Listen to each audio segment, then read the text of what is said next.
This video is the first one with my new camera, so I just wanted to take the opportunity and show it off here. And I will be getting a new mic, so hopefully sound will be getting better. But today I'm excited because this video is all about my worm bins.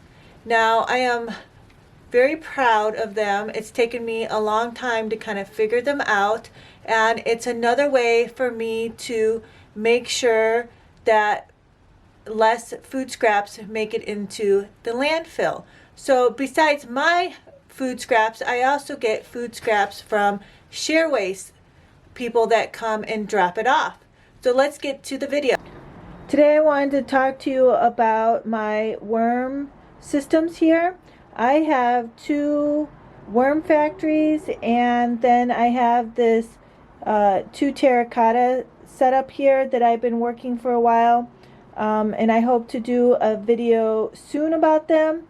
But today I am going to talk to you about these worm factories. So I'm going to start a new tray, and then I'm going to go over how I have got these to work really successful for me. And let's get to it. Okay, let's take a look into one of the worm factories.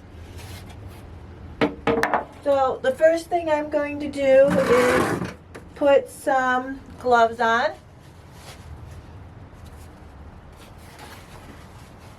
And then how I use this system, this first tray is actually a finished one, and I just keep it up top. I have stopped feeding this one, and I'm just waiting for it to kind of dry out and that the worms move down. And so what I'm going to start with is I'm going to take all the bins off first.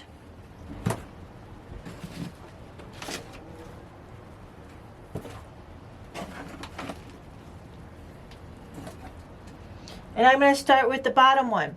Now I find that the bottom one is the one that is the most moist, so I usually move this one to the top. But first I wanted to show you the bottom. So with the worm factories, they have a bottom tray like this. And one of the things that I have found over the years is that the worms want to get down in there. But what I found is if you raise it up and you have some airflow and some light, they do not try to escape. So you can put some rocks down, or I have this plastic post here, and this has really helped me. I've tried other things over the years, and this is the best way to keep them from going into that tray. So I'll take this bottom one, and then I really get in there and I mix it around, and you can see how moist this is. So I will put this at the top and it will dry it out. Now in this worm factory, I did have some European night crawlers, which are probably these bigger ones, and then I also have some red wigglers in here. But you can see that there's no more food in here. Everything looks pretty good with this tray. So I'll set this one aside, and then I will take the one that was at the top, and I will now move it down to the bottom. Now this one, you can see this stuff here that looks like grass. That's actually alfalfa from bedding from a bunny, and they will break that down. But the worms just love the bunny poop, so I put it here in with the worms, and I just give it a really good mix. really get into the corners, into the edges. I just really like to give it a really good stir. I don't know if you can see how many worms there are in here. I'll show you a close-up. So here's a close-up of the worms, and you can just really see how many there are just in this one little bin.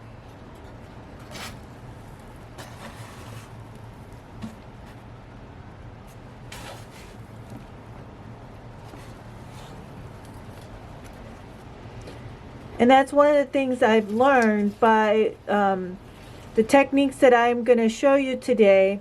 I've been able to keep a large population in each bin and no other little critters really in there. Sometimes in the warmer months I will get, you know, some other little critters that aren't really that big of a deal.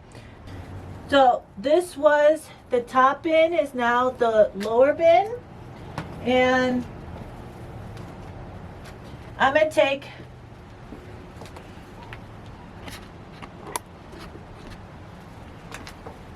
so here's the food I'm going to feed them.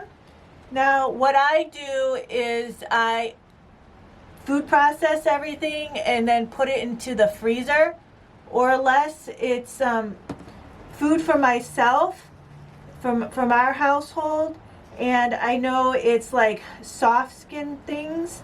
So here's some skins from carrots, potatoes, you know, soft things, and I will just put them straight into the freezer. What I do to feed each bin is I'll pick a corner and I'll move all the bedding and take a couple, like 2 big handfuls of processed food, and then I will cover it up. Then I will take the next tray that was at top, put it on, mix it up real good. Now the last time I fed them, I tried to put some of the share waste food scraps just straight into here, and I did not food process them, and so they were bigger pieces, and I was not happy with that because it took the worms just so much longer to break down the material. And to me, I'd rather spend 5-10 minutes and running it through the food processor, where they'll be able to process, you know, this food in like a week. So here's the next section. I just move I mixed it all around, and then I'll move all the bedding to one corner, add 2 handfuls of food, cover it back up.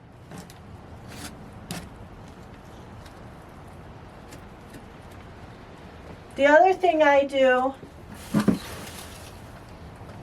is I will take a big handful of cardboard and paper and spread it out. It is amazing how much paper worms will eat. Okay, so then I take the next section. So in this bin, you can really see it's pretty full.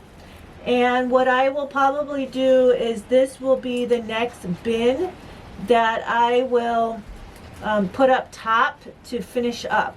So that means that I will stop feeding it, stop putting any paper in it, and I'll move it to the top, and I will let the worms finish up what's in here, and then I'll use it out in the garden. So I'm going to take another corner that I haven't fed in.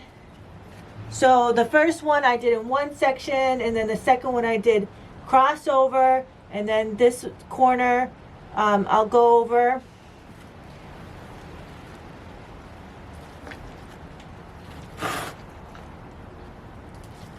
2. I'm going to give this one a little bit more. Cover it up.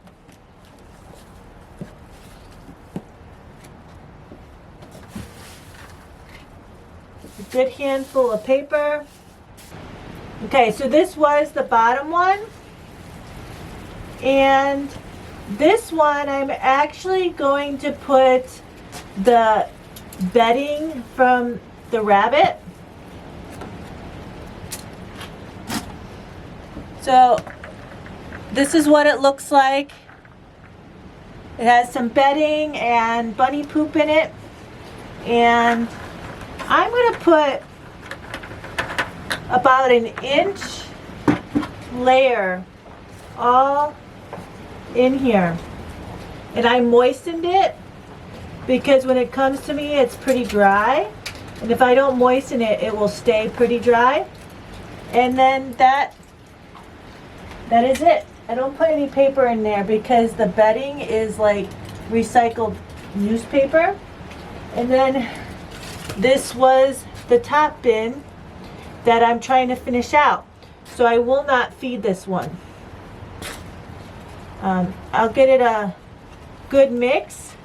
And actually when I feel like it's pretty ready and I really want the worms to move down, I will actually leave the lid off, and the light will make them want to go down, and it will actually, and then it'll start drying this out really good. You don't want it super dry, you still want it moist, but it will encourage the worms to move down.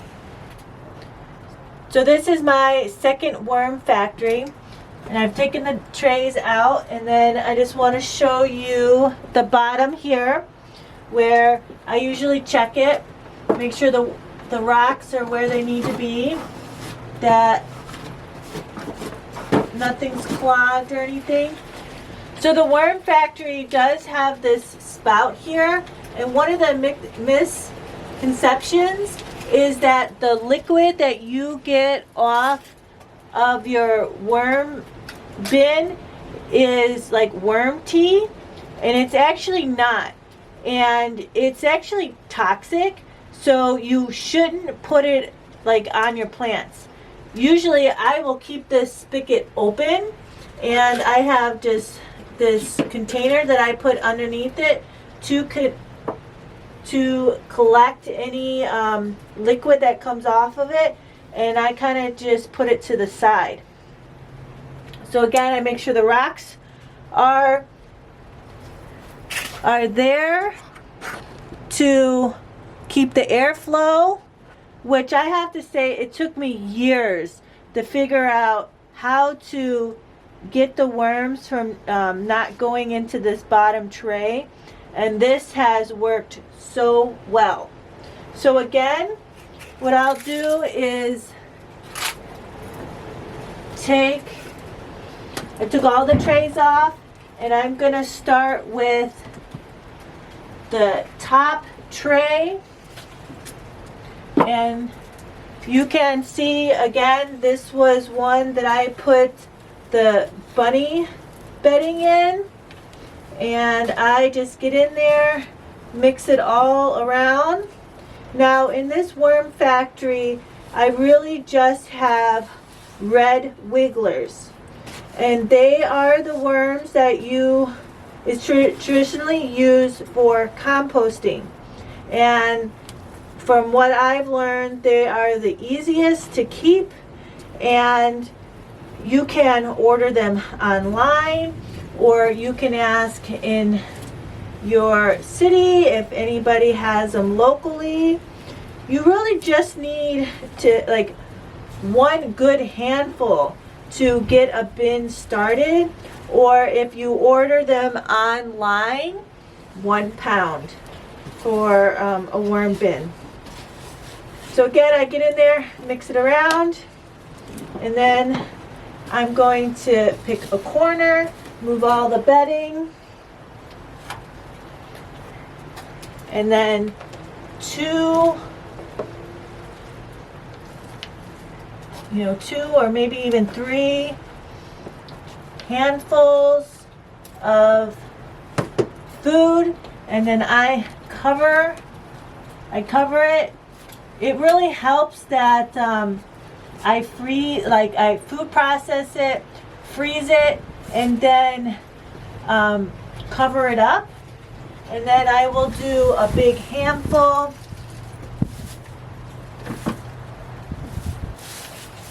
of paper, spread it out. This is the next bin. I get in there and I really fluff it up, make sure that everything's looking good. I can see how much they have eaten. And again, I'm going to show you real close how many worms are actually in here. Okay, so I just wanted to show you how many worms are in here. Now it is winter, but they are all fat, happy worms. Now I do see some little ones. And with my kind of bedding, I actually rarely see any of the cocoons. But I know that they are multiplying because I see all different size worms. And my bins have been nice and full and happy.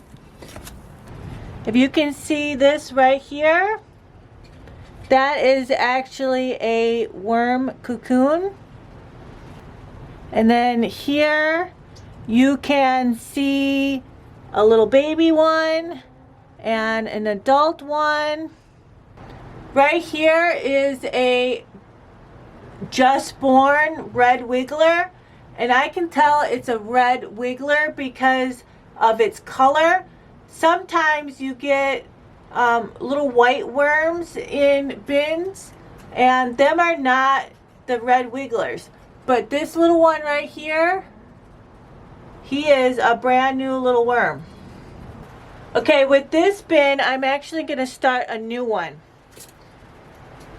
And what I'm going to use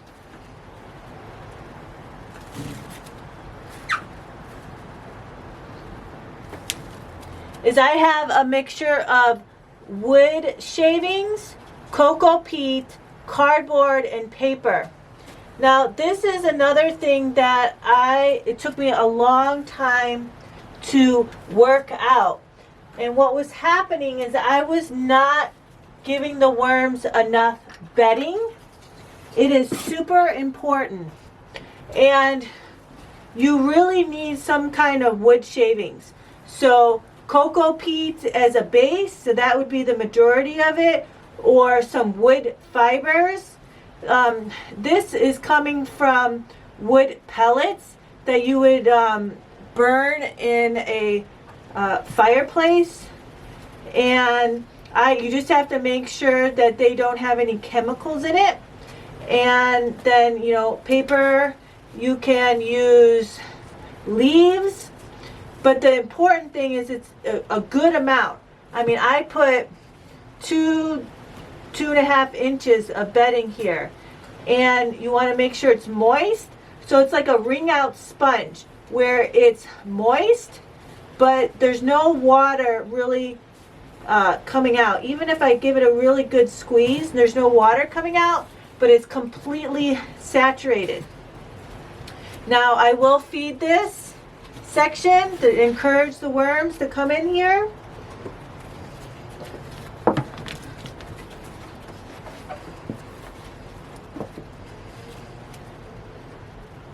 Cover it up. Now I won't put any paper in this section because it's a brand new bin. And then I have one more bin. Again here, mix it up real good.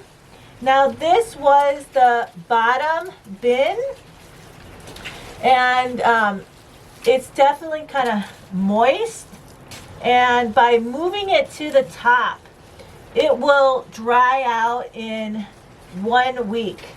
And that's another thing that's really important, is to make sure that the bedding is not too moist. It can actually drown the worms. But you can see, even though this is, you know, on the moist side, there's still lots of worms in there. And I just spread it out, and then I will take a corner, move it, again, give it 2 nice big handfuls.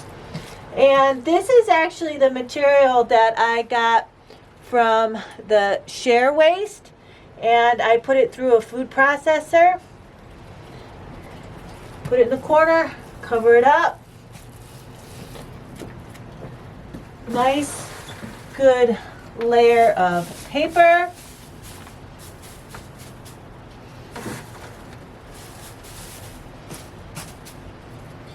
And then this is the top one that I am not going to be feeding.